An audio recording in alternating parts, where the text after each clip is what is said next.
उसकी आवाज कानों में पड़ते ही उसकी पूरी तस्वीर खुद ब खुद आंखों के सामने छप जाती है। उसको एक नज़र देखने के लिए निगाहें दूर तक चली जाती हैं। ये लाइन किसी परी या हूर के लिए नहीं बल्कि रॉयल एनफील्ड बुलेट के लिए कही गई है। इस बाइक के लिए हर भारतीय के दिल में एक खास जगह है। बाइक हो तो बुलेट जैसी, वरना पैदल ही ठीक। शायद बुलेट को देखकर हम में से ज़्यादातर लोगों के दिल से यही आवाज़ निकलती होगी।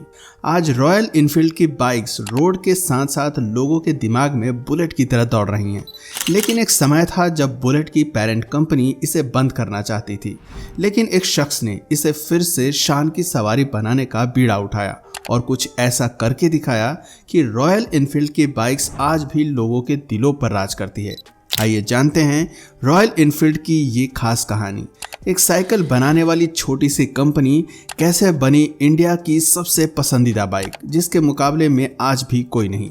1892 में इंग्लैंड में अल्बर्ट ईडी और रॉबर्ट वॉकर स्मिथ द्वारा ईडी मैन्युफैक्चरिंग कंपनी लिमिटेड की शुरुआत की गई थी।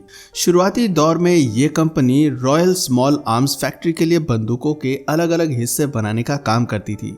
साल 1896 में ईडी मैन्युफैक्चरिंग लिमिटेड की एक नई सहायक कंपनी का गठन किया गया, जिसका नाम था the new Enfield cycle company limited. ये कंपनी साइकिल और उसके पुर्जे बनाती थी। इसी कंपनी ने सबसे पहले 4 पहियों वाली साइकिल क्वाड्रिस साइकिल बनाई और 2 साल बाद कंपनी ने अपनी साइकिल पर मिनर्वा कंपनी द्वारा निर्मित मोटर को लगाकर अपनी पहली मोटरसाइकिल का उत्पादन किया। देखते ही देखते 1903 में इस कंपनी ने कार बनाना भी शुरू कर दिया, लेकिन दुर्भाग्य से कुछ सालों बाद कंपनी को भारी नुकसान का सामना करना पड़ा, जिससे उन्हें अपना कार व्यवसाय old age and onions limited नाम की कंपनी को बेचना पड़ा। न्यू एनफील्ड साइकिल कंपनी ने पूरी तरह से मोटरसाइकिल निर्माण पर ध्यान देना शुरू कर दिया और आगे चलकर यही कंपनी रॉयल एनफील्ड कहलाई। 1914 में रॉयल एनफील्ड ने अपनी पहली बड़ी सफलता का स्वाद चखा जब उसे ब्रिटिश वॉर डिपार्टमेंट से एक बड़ा ऑर्डर मिला। उन्होंने फर्स्ट वर्ल्ड वॉर में अपनी मोटरसाइकिलों को बनाने का ऑर्डर रॉयल एनफील्ड को दिया, जिसके बाद रशियन गवर्नमेंट ने भी रॉयल एनफील्ड को ऑर्डर देने का फैसला किया। आर्मी वालों को इस कंपनी की बाइक खूब पसंद आई। रॉयल एनफील्ड मोटरसाइकिलें दूसरे वर्ल्ड वॉर में भी पूरी तरह इस्तेमाल की गई। अब आप सोच रहे होंगे कि ये कंपनी इंडिया में कब और कैसे आई। सेकेंड वर्ल्ड वॉर खत्म होने के 5 साल बाद रॉयल एनफील्ड ने पहली बार इंडियन मार्केट में अपना कदम रखा, लेकिन इन मोटरसाइकिल्स का भारत में पहले से ही इतना क्रेज था कि कंपनी को यहाँ पर पैर जमाने के लिए ज़्यादा मेहनत नहीं करनी पड़ी।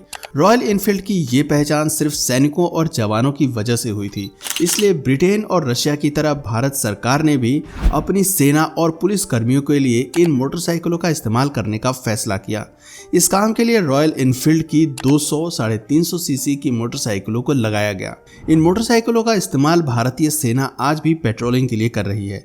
1955 में रॉयल एनफील्ड ने रॉयल एनफील्ड इंडिया को जन्म देते हुए भारत में मद्रास मोटर के साथ भागीदारी की। मद्रास मोटर 350 सीसी मोटरसाइकिल के पुर्जों को इंग्लैंड से लाकर इंडिया में असेंबल करती थी। 1962 के बाद आज तक इस कंपनी के सारे पुर्जे भारत में ही बनके भारत में असेंबल होने लगे। ये कंपनी इंडिया में तो खूब चल रही थी, लेकिन इंग्लैंड में इसका क्रेज धीरे धीरे कम होता चला गया, जिससे एनफील्ड इंग्लैंड में बंद करना पड़ा और इसका असर एनफील्ड इंडिया पर भी पड़ा। घाटे से बचने के लिए एनफील्ड इंडिया को एक भारतीय कंपनी आयशर मोटर्स के साथ मर्ज होना पड़ा और समय के साथ साथ एक ब्रिटिश ओरिजिनेटेड कंपनी पूरी तरह इंडियन कंपनी में तब्दील हो गई। आयशर मोटर्स ने जब रॉयल एनफील्ड को खरीदा था तब रॉयल एनफील्ड की हालत बहुत ज़्यादा खराब थी। आयशर मोटर्स ने एनफील्ड कंपनी खरीद तो ली, लेकिन 5 साल के लिए भारी नुकसान उठाने के बाद आयशर मोटर्स ने रॉयल एनफील्ड मोटरसाइकिलों के उत्पादन को बंद करने का फैसला किया। विक्रम लाल आयशर मोटर्स के सीईओ हुआ करते थे। उनके बेटे सिद्धार्थ लाल को मोटरसाइकिलों का बड़ा शौक था, इसलिए उन्होंने रॉयल एनफील्ड ब्रांड को एक नया जीवन देने का फैसला किया। सिद्धार्थ लाल को पूरा भरोसा था कि वो रॉयल एनफील्ड को दोबारा से एक बहुत ही सक्सेसफुल और प्रॉफिटेबल ब्रांड बना सकते हैं। इसलिए जब Eicher Motors royal Enfield brand को बंद करने की योजना बना रही थी, तो उन्होंने आयशर मोटर के साथ साथ रॉयल एनफील्ड को बचाने का मौका मांगा। सौभाग्य से बोर्ड के सभी सदस्य सिद्धार्थ लाल के रॉयल एनफील्ड को बचाने के फैसले से सहमत थे। साल 2005 में सिद्धार्थ लाल को आयशर मोटर के मैनेजिंग डायरेक्टर के रूप में चुना गया। उस समय आयशर मोटर्स 15 अलग अलग बिजनेस में इन्वॉल्व थी, जिनमें से कुछ का काम ऑटोमोटिव स्पेयर पार्ट्स और कंपोनेंट्स, ट्रक्स, बस, ट्रैक्टर, कंसल्टेंसी, गारमेंट्स के प्रोडक्शन का था। सिद्धार्थ लाल ने एमडी बनते ही 15 व्यवसायों में से 13 व्यवसायों को बेचने का एक बहुत ही क्रेजियस डिसीजन लिया। आयशर मोटर्स ने अपने बचे 2 बिजनेस पर पूरी तरह से फोकस किया, जिसमें सिर्फ ट्रक और बाइक प्रोडक्शन का था। सिद्धार्थ लाल अपने स्ट्रेटजी में पूरी तरह क्लियर थे कि कम मुनाफे वाले कई बिजनेस करने की बजाय सिर्फ कुछ ही बिजनेस पर अपना पूरा ध्यान लगाकर उनमें मार्केट लीडर बनना बेहतर है। इससे साफ पता लगता है कि सिद्धार्थ को बिजनेस की कितनी अच्छी समझ थी। उनके लिए ये फैसला इमोशनली काफी चैलेंजिंग था, क्योंकि ट्रैक्टर के कारोबार की शुरुआत उनके दादा ने की थी, लेकिन आयशर मोटर्स को बचाने के लिए उन्होंने ये फैसला लिया। कई लोगों ने सिद्धार्थ लाल के फैसले की आलोचना की और कहा कि ये कंपनी जल्द ही दिवालिया हो जाएगी। आयशर मोटर्स के ट्रक मार्केट में अच्छा कर रहे थे, लेकिन वे इस इंडस्ट्री के बड़े खिलाड़ियों के साथ compete करने के कंडीशन में नहीं थे। इसलिए 2008 में आयशर मोटर्स ने बसेस और हैवी ट्रक्स बनाने के लिए वॉल्वो के साथ जॉइंट वेंचर कर लिया। ये एक बहुत ही अच्छा निर्णय साबित हुआ, क्योंकि बहुत ही कम समय में उनके ट्रक भारतीय बाजार में तीसरे नंबर पर आ गए। उनके ट्रक बिजनेस ने मार्केट में स्पीड पकड़ी, लेकिन उनका मोटरसाइकिल वाला बिजनेस अभी भी हल्के फुल्के पोजीशन में था।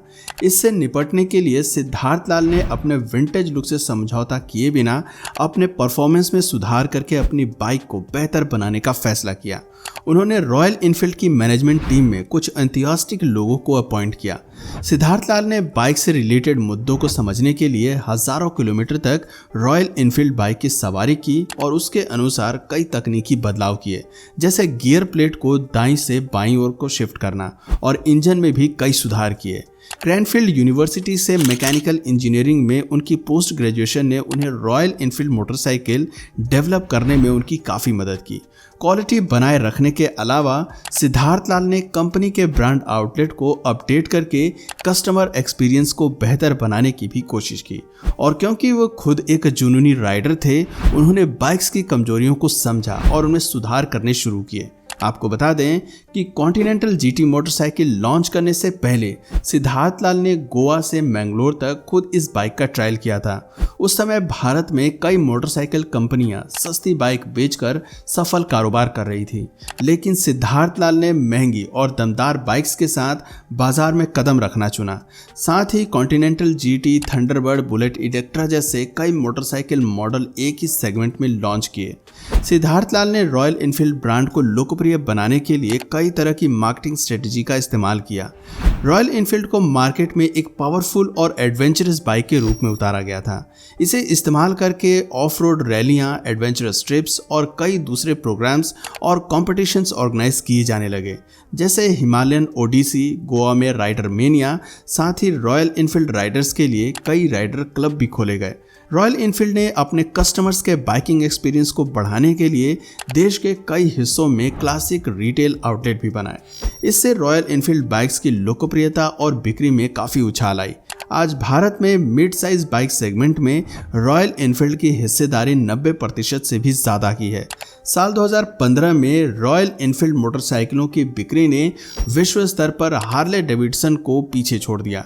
रॉयल इनफील्ड ने न केवल भारत में बल्कि पूरी दुनिया में फैंस बना लिए हैं। आज की डेट में रॉयल इनफील्ड की बाइक्स 50 से अधिक देशों में बेची जाती है, जिनमें USA, south Africa, France, Russia, Japan और ऑस्ट्रेलिया जैसे देश भी शामिल हैं। सभी रॉयल इनफील्ड बाइक में ही बनाई जाती हैं। रॉयल इनफील्ड दुनिया के सबसे पुराने मोटरसाइकिल ब्रांडों में से एक है, जो अभी भी मोटरसाइकिल का निर्माण कर रहा है। 2018 में सिद्धार्थ लाल के पिता विक्रम लाल भारत के 14वें सबसे अमीर व्यक्ति बन गए। सिद्धार्थ लाल ने अपनी मेहनत और लगन से एक लड़खड़ाते बिजनेस को सक्सेसफुल बिजनेस में तब्दील कर दिया। आज रॉयल इनफील्ड जिस मुकाम पर है, उसका आधे से ज़्यादा क्रेडिट सिद्धार्थ लाल को ही जाता है। वैसे दोस्तों, आपको रॉयल इनफील्ड की ये सक्सेस स्टोरी सुनने में कैसी लगी, नीचे कमेंट सेक्शन में ज़रूर बताइए, और साथ ही ये भी बताइए कि आपकी फेवरेट बाइक कौन सी है। तो दोस्तों, आज की वीडियो में बस इतना ही। मिलते हैं फिर किसी एक सक्सेसफुल स्टोरी के साथ नेक्स्ट वीडियो में। तब तक के लिए नमस्कार।